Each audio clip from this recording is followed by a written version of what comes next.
Twilight Princess is the only 3D Zelda to date to have three completely different versions, one on the GameCube, another on the Wii, and the last one on the Wii U.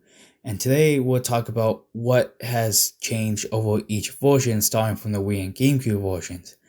And then after that I will compare these games to the Wii U port since other than a few changes, these games are almost the exact same. And starting with the Wii and GameCube versions, if you know anything about them, you could tell that the biggest change definitely has to be the different control scheme because the Wii uses motion controls and it also has an extra button for items. But the GameCube does have an advantage where you actually have a control with cameras thanks to the C-Stick. Also, each version is mirrored for whatever reason, so for example, if there's a door on the west side in the Wii version, it will be on the east side in the GameCube version. And also, this mirrors Link's sword hand because he is left-handed in the GameCube version, while he is right-handed in the Wii version. That's pretty much all the changes, and I feel it's pretty reasonable how it's showed just because I feel Nintendo wouldn't have altered the content so much to the point where it feels like two different games just because they also did release so close to each other, and I feel that if one game had extra stuff and the other one didn't, and they were released like almost at the same time, I would feel pretty shafted because, you would have one better version, just one suckier version. But enough on that, and now I say we move on to the Wii U version, and this is the most modern version of the game. This one builds off the GameCube version, control-wise and map-wise, just because it's the most similar, and it kind of sucks because I like the Wii version and it doesn't have remote control, which, again, since it's on the Wii U, I would have assumed it would have been there, but it's a whatever.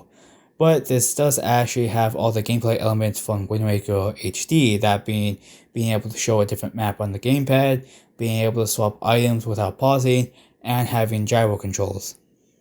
This one also adds in hero mode, which you can pick from the start, which is nice. It also uses the orientation from the Wii version, which is kind of weird since you can't pick it separately, so if you want to play the normal game, you have to stick with the GameCube orientation, which is kind of weird, but I'm still glad it's there. The Wii U version also has Miiverse support, but it's kind of dead, but at least it was there. Along with that, it also has Amiibo support with all the Zelda Amiibo, at least the ones in Smash 4, at least to my knowledge. This one also does come with a special amiibo, that being Wolflink, and you can only get it if you bought the physical edition or if you say just buy the amiibo separately off a third party or whatever. I'm not going to go talk about what each amiibo does, but if you want to see what I'm posting on screen, you can pause the video and just see what each of them add.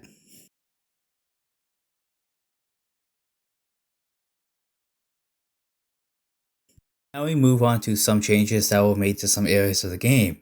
All Around Village has a small change where the isolated rock for when you get the cradle is now walled off, and this next one's kind of minor, but the heat wave effect in the golden mines is now removed. Then there's also some changes to how some of the items and other parts of the game were handled. Rubies don't go back into the chest if your wallet is full, and they also now do not show a text box showing the value when you pick them up.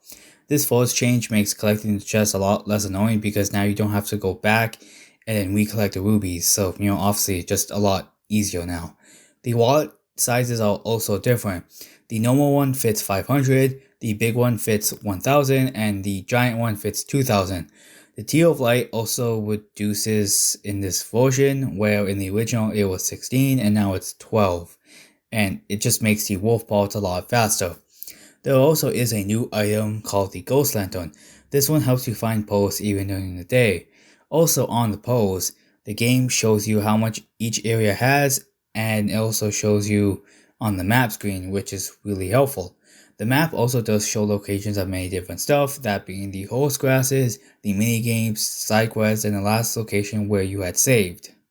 Then the green chew jelly also does have text when you pick up in a bottle, along with having a description in the items menu. Now we move on to some miscellaneous changes, and at the start of the game when you have to catch fish for the cat, it has to be done once instead of having to catch 2 fish like the original.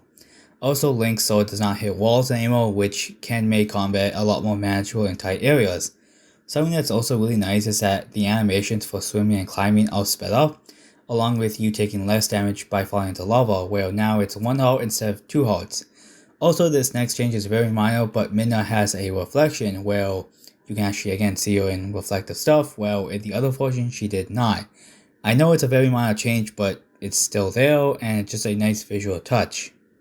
And that's more or less all the changes in the Wii U version, and frankly, I still do believe that this one is the best one just because it adds in so much quality of life changes just to make the whole game a lot better and a lot more enjoyable to me. Of course, not to undermine the other version, since I did play the Wii version a whole lot and I feel that you can still manage with the older versions, it's just that again, the Wii U port just adds in some more modern stuff to make it a little bit more enjoyable, especially for those people who have played the older versions. So, of course, pick up whatever version you want in the end because you still get a pretty good Zelda game in my opinion. But I want to know, what version did you guys play first? And as I said, mine was the Wii version. Also, what version differences do you guys want to see next? Let me know in the comments down below. But thank you guys for watching and see you guys later.